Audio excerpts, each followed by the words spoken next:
Kia ora koutou, we are Alien Weaponry. We're here in France at Hellfest and you're watching Metal Mad TV. Yeah.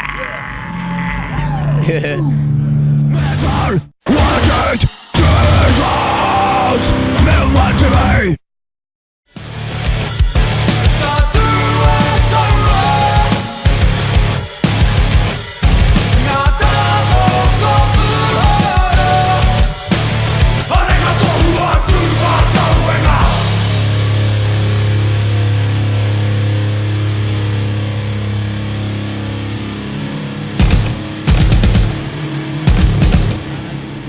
We just played and it was amazing. Yeah, we're very happy that so many people showed up and they moshed so hard, and yeah, it was just an amazing show. I think we didn't expect quite that good a response for 10:30 in the morning.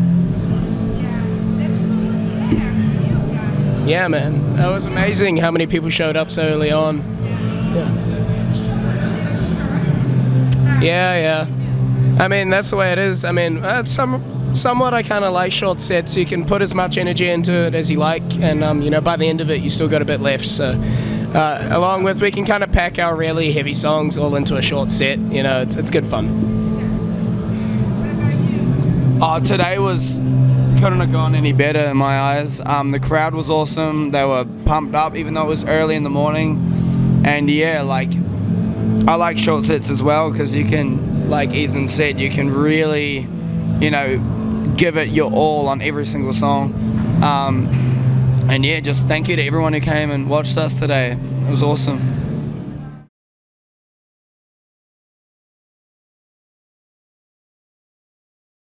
Yeah. I mean, we've been on tour for it feels like a long time now, but yeah, kind of. We've been off and on since July last year, or June last year, maybe. No, July last year. And yeah, we've barely been home. So we've been all over the world, as far as apart from Asia, but that's kind of in the sights. Yeah, that's one place I want to go. Yeah, South America is another place we're aiming for as well. But yeah, we've been to the US twice. We've been to Australia. We've done a tour of New Zealand. This is our second time here in Europe. We've played UK twice now as well. And to be honest, I think for me, my favorite place is being here in Europe. And this is our first time in France, and it's far exceeded our expectations as far as how many people know who we are, and how many people showed up and had a look.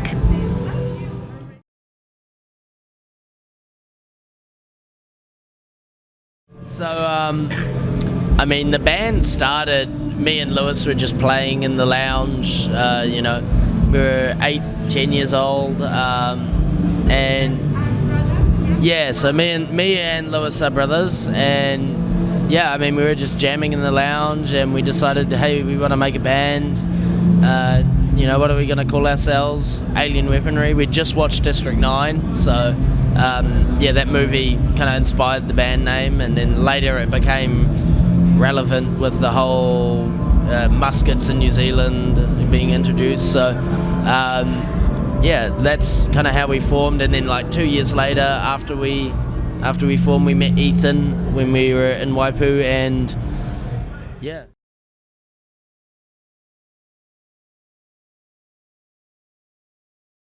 We pretty much are. He spends so much time at our house when we're back in New Zealand, and yeah, we pretty much live together.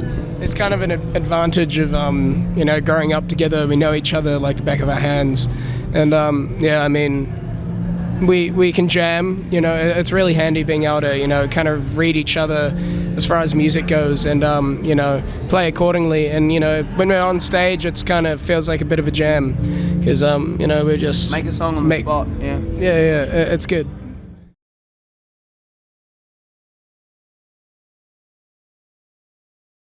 Awesome. I mean, I don't think a debut album could have gone any better, and so far it's all been positive feedback, and we're really focused on when we're writing our next album, when we can, because we're on tour so much, we're trying to really make sure that it holds up against 2, and even if we can make it better, that's going to be awesome as well.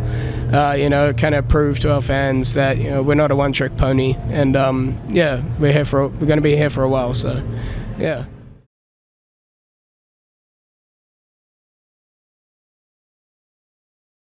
This album it's a funny one because there's songs on there that are kind of 4 or 5 years old, when there's also songs on there that was written just before we made the finished the album. So yeah, it's kind of like a little time capsule of the first growing years. Our best work to date, pretty much, is what it is. And like a lot of the album was recorded like in singles, or we recorded 2 tracks together. And I think we finished the last of it off in a week or something, but I feel like the second album, we might take a different approach. Yeah, I think like half of the album was just all individual random little bits, and then the other half we all just did in one big session, all the songwriting, all the recording, all at once.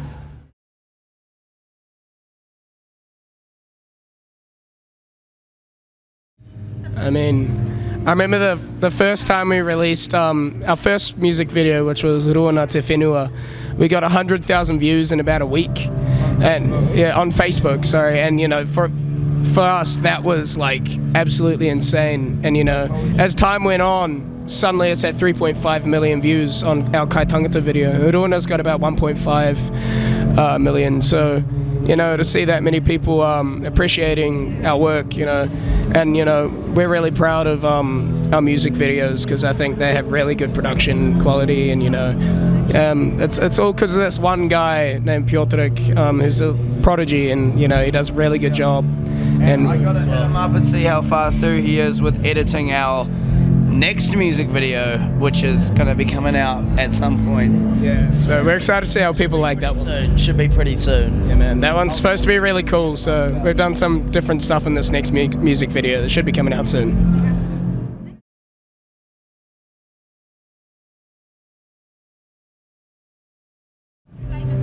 Climate change. I mean, being young people, and always seeing on the media and stuff, there's always things like, oh man, when I grow up I want to be a fireman, or when I grow up I want to be blah blah blah blah blah. But it's kind of, I want to be on Earth. yeah, pretty much. And I think it's at least for me, it's really important that we're able to have, I don't know if you guys want kids, but one day I might want kids, and all that stuff. I don't want kids. These guys don't like kids, but I love kids, so one day I want kids. I don't want kids because I don't want to put them in a fucked up world, because to be honest with you, the world's getting more and more fucked up by the day. I actually think there's some good projects going on. I think one of the biggest ocean cleanups is happening right as we speak. For Ocean, that's yeah. I bet there's this thing on Instagram that we see all the time. It's called For Ocean. I mean, meaning to get some bracelets. I think that's really cool, and just things like that. And I mean, there's stuff that is being done, but there's got to be more. The way we are is not sustainable. Carrying your groceries instead of getting a plastic bag, man. Like that stuff still makes a difference. And things are getting better, so that's good.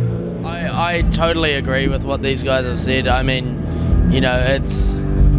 it's a big issue, and I feel like so many people just either they don't care because they just they're completely unaware of it, or they don't care because somehow they're making money off something that's completely ruining this entire planet. So people need to know, people need to understand that fully. There's a lot of people that don't understand. And I mean, some of the statistics is insane. I mean, I was looking a little while ago, and I think it's like 75% of the world's population is caused by like the 5 biggest companies in the world, like McDonald's and blah blah blah and blah blah blah.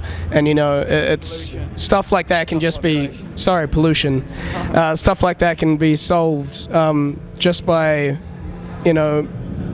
one company. A huge impact can be made by one of those companies, changing their work ethic, or changing one thing that they do. Biodegradable stores. I mean, a couple of food places have switched to paper straws. I mean, even stuff like that. It all comes down to money for those things, and people are money hungry, and that's got to change.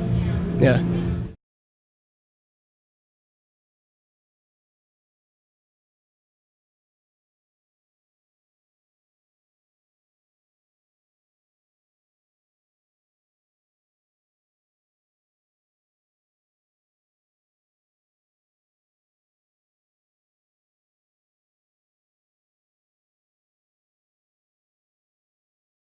Metal!